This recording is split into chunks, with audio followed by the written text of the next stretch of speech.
That one journey was to change the whole of my life and open up the door that God needed for me, because being on television, you know, if in England, if English people do anything stupid, they usually end up on television. And yes, I ended up on television, and there was a lot of publicity because I had done it. And the result was that other people wanted to go, and eventually I had to go back. And you know that I continued to go back, but that changed my life, because I was firstly going into Israel, but I was going behind the Iron Curtain. That opened up the whole Iron Curtain. And so what was eventually to become a travel company became the means by which I could, for all those years, for 12 years before I was arrested, smuggle the Bibles and so on, and begin a ministry which has lasted for 60 years. Because out of my 75 years, 60 years have been spent working in the former Soviet Union, in the communist countries. And all of that came because I did something by faith. But you know, I've had to do this all the time. After I'd come out of the prison and was still working behind the Iron Curtain, I saw that there was need for an outpouring of the Holy Spirit. They needed to have what I had received. And so I determined in 1988 to set up an East-West conference. At that time, we still had the Cold War. We still had what was called the Iron Curtains. And it was like an iron curtain separating us from all the countries in the Soviet Union, including, you know, the whole of Eastern Europe. It included the Baltic states, it included Poland and Hungary and Bulgaria and so on. And it literally was a barrier. But I had broken that barrier. And the whole of my life has been based on breaking barriers and doing the impossible. And that's where the blessing has come in my life, by simply doing the impossible. And when, during the 1980s, I got this vision of seeing this great revival, which I had experienced personally, flowing behind the Iron Curtain. It was impossible. And when I shared my vision with the church leaders, particularly in Germany, and told them what the vision was, they laughed at me. They said, "It's impossible. How can you bring these people from the East into Western Germany for a conference? And in any case, who are you?" They actually said to me, "Who are you? You're just a boy on your own."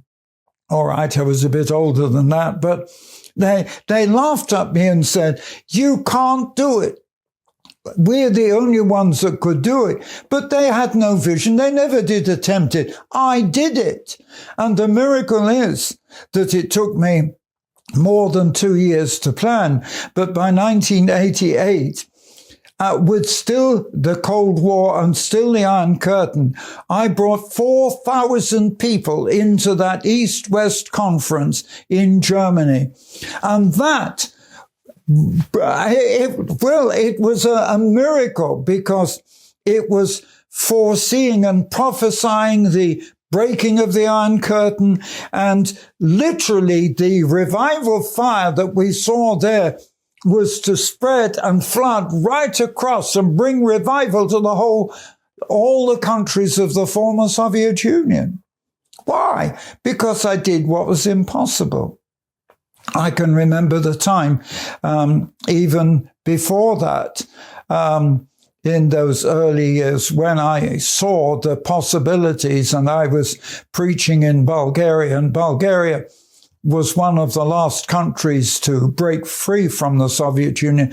In fact, I mean, nobody understands this, but Bulgaria was always known as Little Russia. They were closer to Russia than the other countries, largely because Russia had helped to defeat the Turks in Bulgaria. That was the relationship. So they were the hardest country And that was one of the countries, of course, I'd had to go through in 1961. But I can remember preaching there and seeing the power of God and just getting that vision. Look, we've got to get out of the church. We've got to reach these people. We have to take the football stadium. And everybody laughed at me. You can't. And I never forget going to the directors of the stadium and saying, look, I want to rent this to preach the gospel. They said, you can't. The stadium belongs to the Communist Party, and we are members of the Communist Party. We cannot rent. But I would not take no for an answer. I simply said, oh God, change these men. You have the power to break them and open it. And you know, the miracle was that eventually they said, no, we can't rent it to you, but we can give it to you completely free of charge. Can you imagine when I'm confronted with the communists who say this belongs to the Communist Party, you can't do it use it for religious evangelism. Yet in the end, I got it completely without any restrictions for 4 days. You see, the whole of my life has been based on this, that it's going by faith.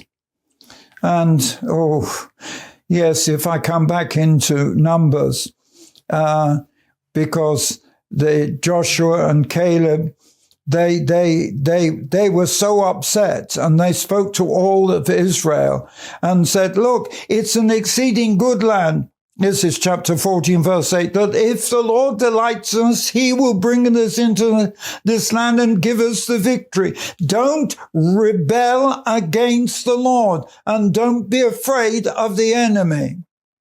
Because he said they're like bread for us. Their defense won't cover them, and the Lord is with us. But the whole congregation stoned Joshua and Caleb. And in verse 11, the Lord said unto Moses, how long will this people provoke me?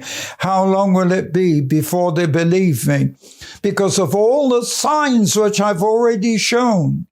You know, God was so upset, saying, how long will these people resist me, provoke me, when they've already seen the miracles of the past?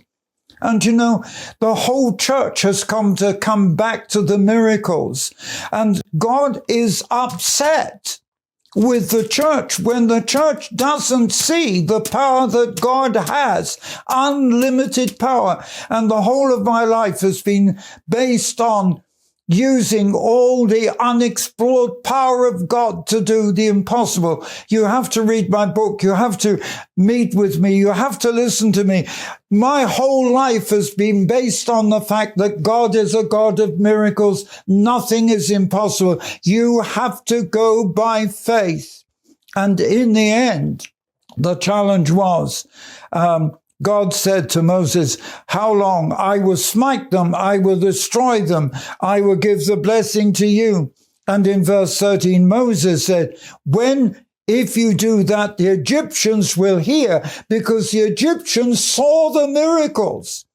They were part of the miracles, the crossing of the Red Sea. And if you do this to them, then they will say that you didn't have the power. Oh, what a challenge.